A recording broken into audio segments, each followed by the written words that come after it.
dia, mas bom dia mesmo. Que alegria, que bom estarmos juntos mais uma vez nessa belíssima manhã de sexta-feira, hoje 16 de janeiro.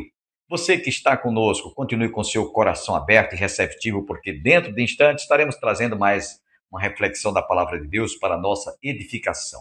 Antes, queremos lembrar a todos os nossos internautas, telespectadores que divulguem o nosso programa. Há muitas pessoas que se deparam comigo no centro da cidade e perguntam: pastor, o programa saiu do ar, o programa ainda continua, qual o canal? Muita gente não sabe que nós estamos agora no YouTube e também na TV Master, direto de João Pessoa, TV Master, TV a cabo, canal 20. Então, divulgue o nosso programa, orem para que este programa permaneça no ar e também, se você desejar nos ajudar a mantê-lo, você poderá fazê-lo através de uma generosa oferta. Aparece aí abaixo do seu vídeo, agência Banco do Brasil, 3331/meia dúzia, conta corrente 7.551/5. Nós só teremos que agradecer aqueles que orarem, aqueles que divulgarem o nosso programa e aqueles também que contribuírem para que este programa permaneça no ar. Quero deixá-los agora com mais uma reflexão ministrada por este que vos fala. Nos aguarde.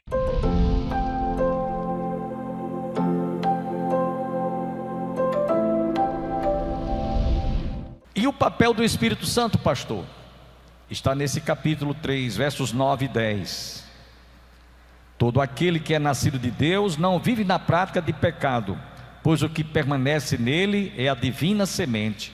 Ora, esse não pode viver pecando, porque é nascido de Deus.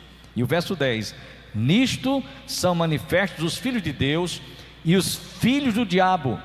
Todo aquele que não pratica a justiça não procede de Deus, nem daquele que não ama o seu irmão. O que é que nós entendemos aqui sobre esse aspecto do papel do Espírito Santo? Os versículos 9 e 10, que João está tratando. Preste atenção. No instante em que eu e você nascemos de novo, nos tornamos novas criaturas, o Espírito Santo automaticamente passa a habitar, tabernacular no meu e no seu coração, para que nós possamos ter a virtude e o poder do Espírito. Ele vai entrar em ação na nossa vida, no processo da santificação. Então o Espírito Santo é quem vai atuar na minha vida, no meu coração. Todas as vezes que eu for tentado a cometer alguma fraqueza, algum pecado, seja em que área for, o Espírito Santo está lá me dando forças. Não estou lembrado agora, parece que foi recentemente o pastor Antônio Júnior falando aqui no culto de domingo, parece-me que foi isso, ele saiu, mas foi isso mesmo que ele estava dizendo, ele chegou a fazer essa afirmação.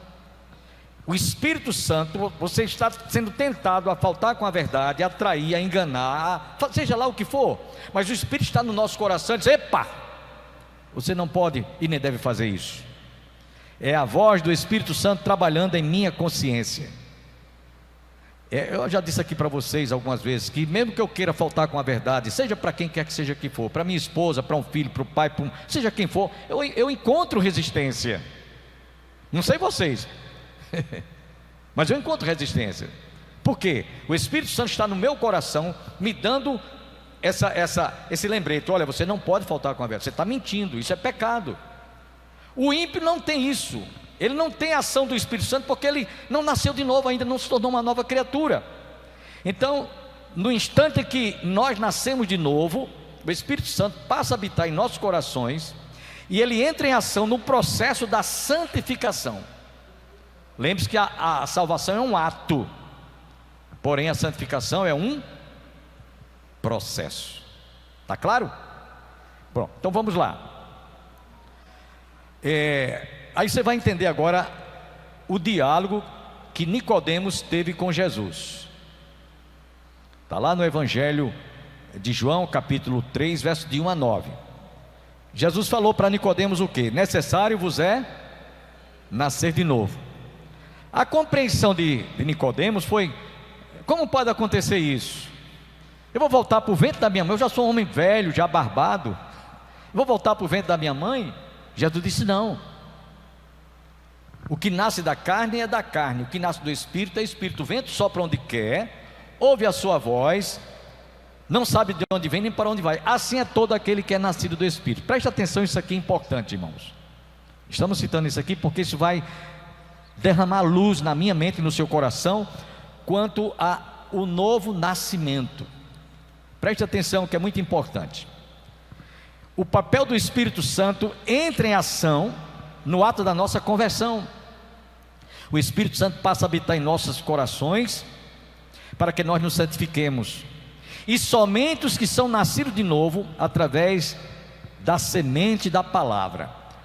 A palavra semente é uma palavra que vem de sêmen. Preste atenção, isso que é muito importante. A palavra semente, ela é uma palavra que ela vem ela tem a sua parte principal sêmen, ou conhecidamente esperma. Quando a gente gera um filho, está em ação o esperma e o óvulo, fecundando uma vida. Nicodemos estava sem entender que esse nascimento que Jesus estava falando era pelo Espírito, não a vontade da carne. Vocês estão entendendo agora? Por isso que Jesus disse: olha, o que nasce da carne é carne, o que nasce do Espírito é Espírito. Estava falando nascimento. Esse novo nascimento, a semente, não é o sêmen, é está aqui, olha, a palavra que você ouviu, que eu ouvi, que eu me converti. Estão entendendo, irmãos? Está claro? Se o sêmen é que gera a fecundação com o óvulozinho, uma vida, agora a semente que me fez nascer de novo é a palavra. Está claro? E aí, quando Nicodemos estava meio confuso, Jesus disse: olha, você é doutor na lei, não sabe interpretar. Você sabe interpretar as coisas da lei, mas não sabe interpretar isso aqui que eu estou falando. Portanto eu vos digo, importa-vos nascer de novo. Então chama a atenção dos irmãos para esses versículos 9 e 10, aonde nós encontramos aqui Jesus falando que todo aquele que é nascido de novo não vive na prática do pecado. Aquele que é nascido de novo não vive pecando. Pastor, e aí a gente deixa de pecar? Não.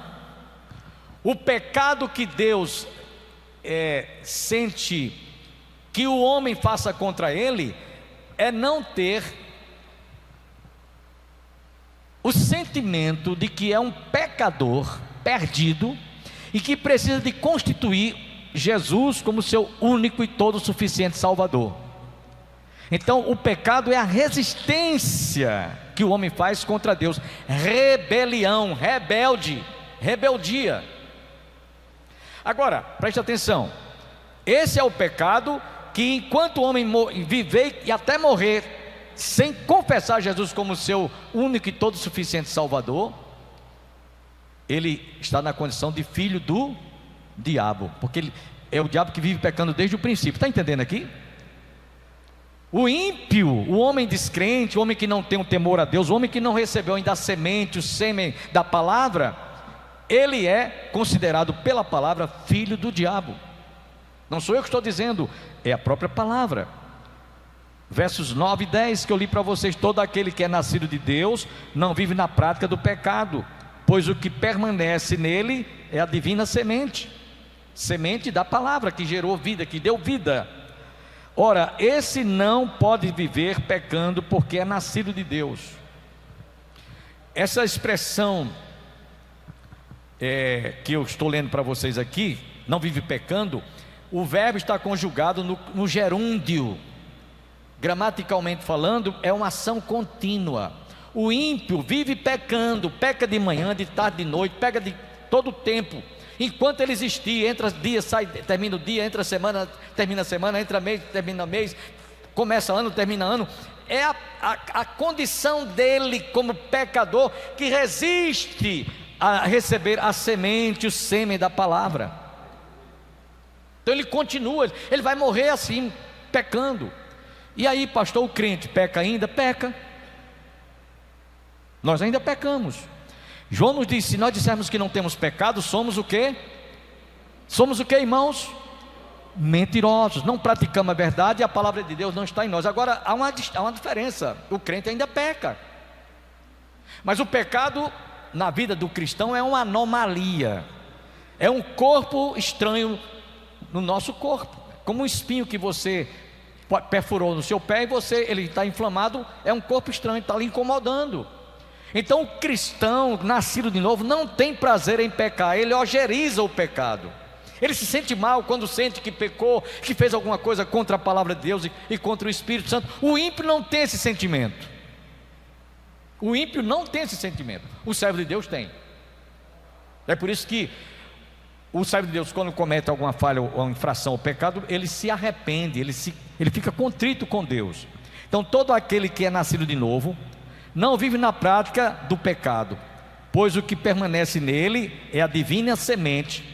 Ora, esse não pode viver pecando, porque é nascido de Deus, diferente daquele que é ímpio, que no gerúndio continua pecando sem parar, tem prazer em pecar. Então, se dissermos que não temos pecado, é isso que nos diz a palavra, que não temos nenhum pecado, a nós mesmos nos enganamos e a verdade não está em nós. Uma coisa é praticar, meus irmãos, uma coisa é praticar o pecado como se fosse um acidente. Suponhamos que você vai andando na rua, tem uma casca de banana, tem uma casca de manga, você não viu, você pisou, escorregou e caiu. A Bíblia diz que o justo pode cair até 7 vezes. E outra coisa, suponhamos que você estivesse lançado aqui no piso da sua casa um barril de mel de abelha ou mel de rapadura, e você estivesse andando, o que é que ia acontecer? Hein? Escorregar, cair, e você ia se levantar, você se lambuzava com todo aquele mel, e ele lhe envolvia de tal maneira que você não ia ter como se manter de pé. Se mantesse de pé, você escorregava, caía de novo, melava os braços, melava o cotovelo, seu corpo ficava todo melado de mel, você não via poder se levantar. Assim é o estado do homem ímpio, que ainda não recebeu, que ainda não nasceu de novo, que se tornou uma nova criatura e que consequentemente não sabe o que é viver debaixo de um domínio, como Paulo escrevendo aos Romanos capítulo 6 versículo 14. Paulo diz aqui, escrevendo aos Romanos 6,14, que nós não estamos mais debaixo do domínio do pecado. Eu já preguei muitas vezes sobre isso aqui, falando para os irmãos. Eu gosto até de fazer uma ilustração. Capítulo 6, verso 14, Paulo diz: porque o pecado não terá domínio sobre vós, pois não estáis debaixo da lei, e sim da graça. Eu gosto muito de dar uma ilustração, e eu vou fazer aqui novamente para vocês. Suponhamos que essa parte aqui, eu estou com essa agenda aqui na minha mão, seja no sentido horizontal o divisor d'água. Antes que você nascesse de novo, antes que nós nos tornássemos novas criaturas, nós estávamos debaixo do domínio do pecado. Esse microfone aqui agora, debaixo. Quando nós nascemos de novo, houve uma inversão de lugar e de valores também. Nós agora estamos acima do domínio do pecado. Então o crente, ele não peca por ter prazer, ele ojeriza o pecado. O pecado é um acidente na vida dele. Qualquer fraqueza é um acidente, mas ele vai, naquele momento que sentir que errou, pecou, que está em falta com Deus, se humilhar, pedir perdão a Deus. No versículo 10 aqui da carta de João, fica mais claro ainda, quando ele diz: nisto são manifestos os filhos de Deus e os filhos do diabo. O ímpio não pratica a justiça segundo a palavra de Deus, pelo fato dele ainda não ter sido justificados, conforme nos diz Paulo escrevendo aos Romanos capítulo 5 versículo 1: justificados pois mediante a fé temos paz com Deus, por intermédio de quem? De nosso Senhor Jesus Cristo. Amém, meus irmãos? Então é um privilégio que o cristão recebe, não por esforços, não por méritos próprios, mas pela sua fé na semente, no sêmen, que é a palavra de Deus. Sêmen ou semente. Amém, meus irmãos? Então o papel do cristão, na condição de filho de Deus, é de uma posição privilegiada, que só desfruta aqueles que realmente creem em Deus através da sua palavra.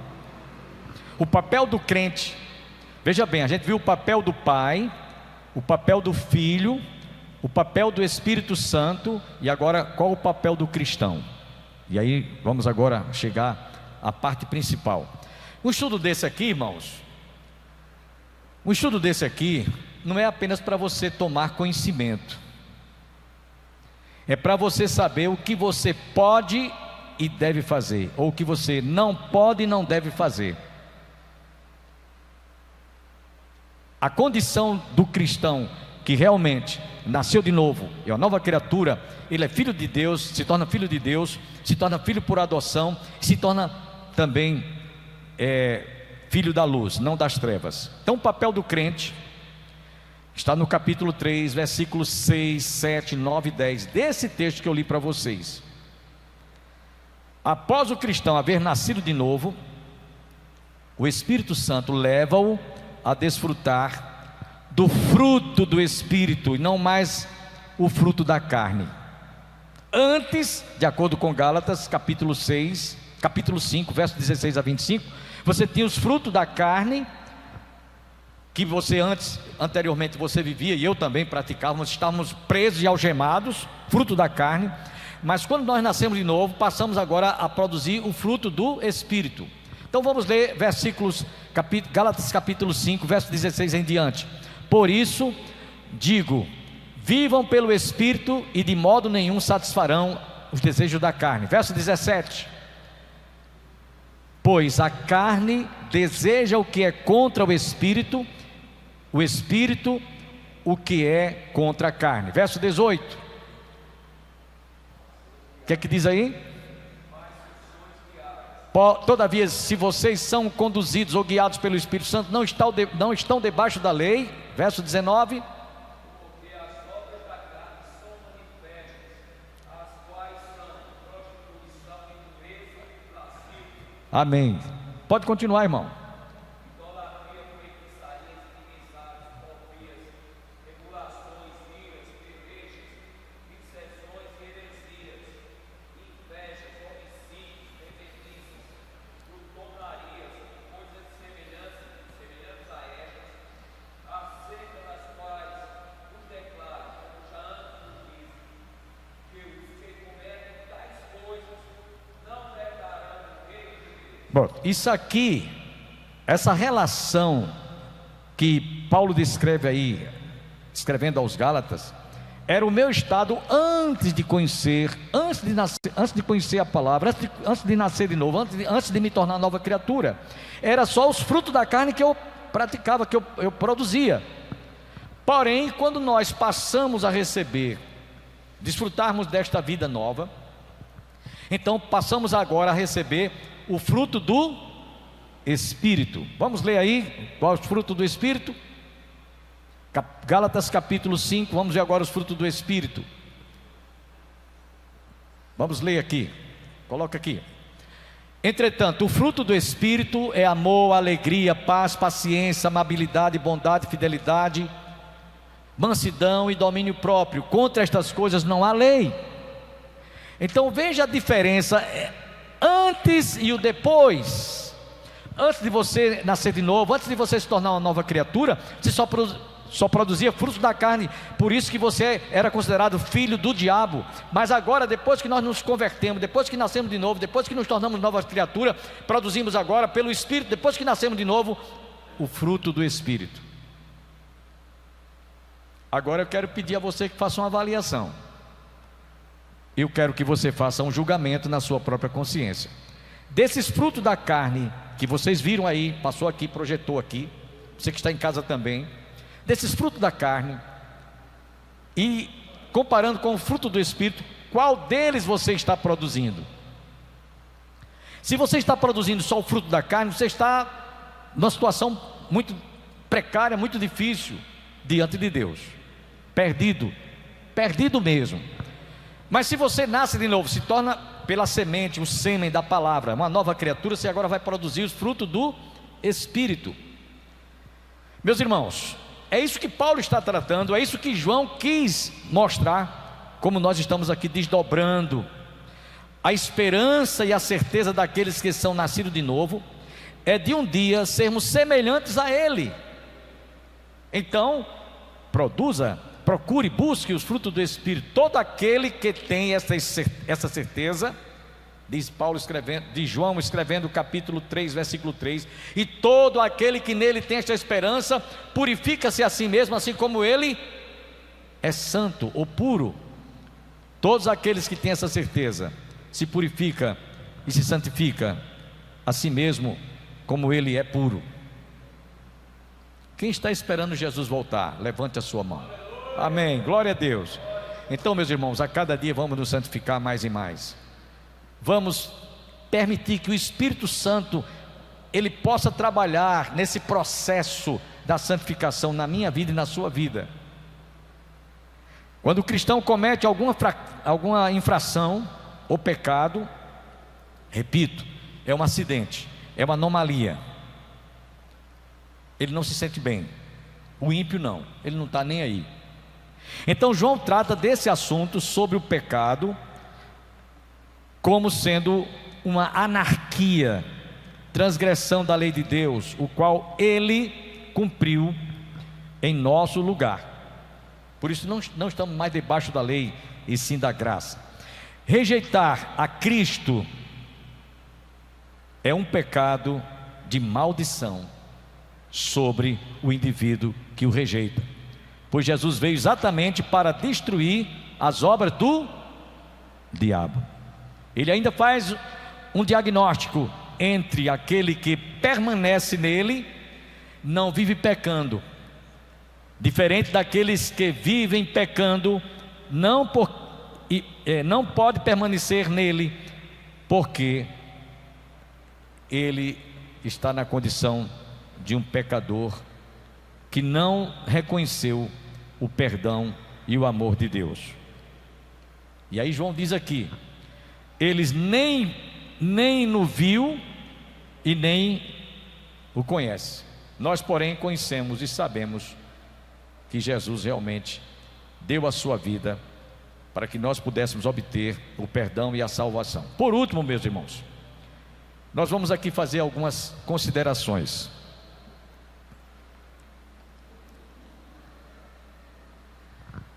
O selo da filiação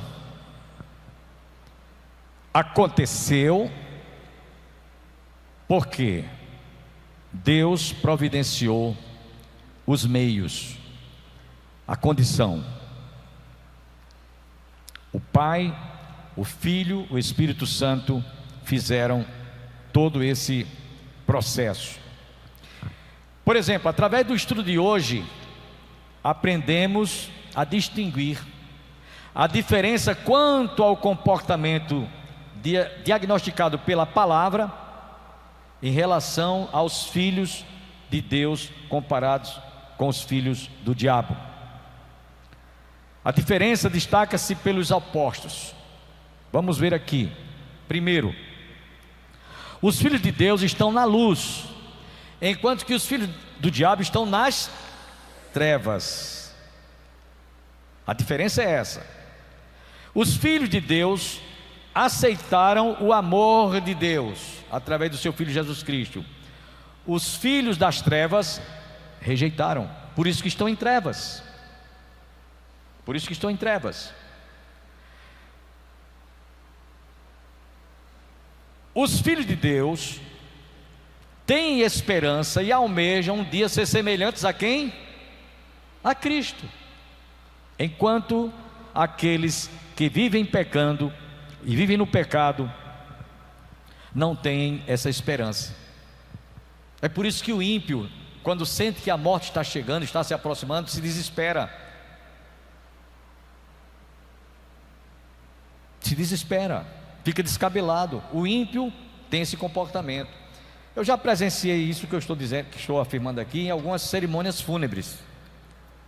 Eu já fiz incontáveis cerimônias fúnebres, não sei nem dizer a soma, tanto de pessoas servos de Deus, como de pessoas não cristãs, e eu vejo e contemplo o desespero dos que ficam.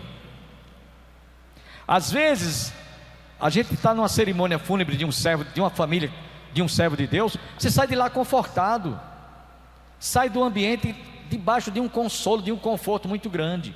Mas eu já participei de cerimônias fúnebres em que na hora, os parentes mais próximos ficam desesperados, descabelados.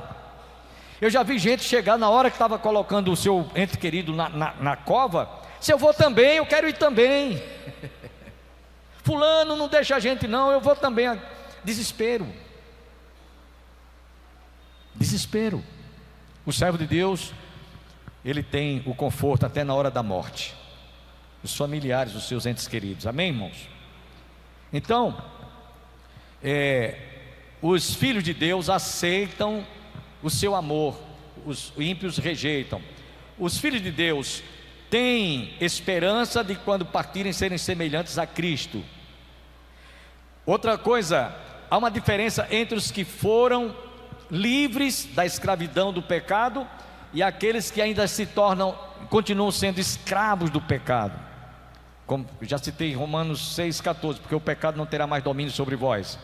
Outra coisa, a diferença entre aqueles que o conhecem e aqueles que vivem pecando porque não conhecem, nem viu e nem conheceu, ou nem conhece a sua palavra.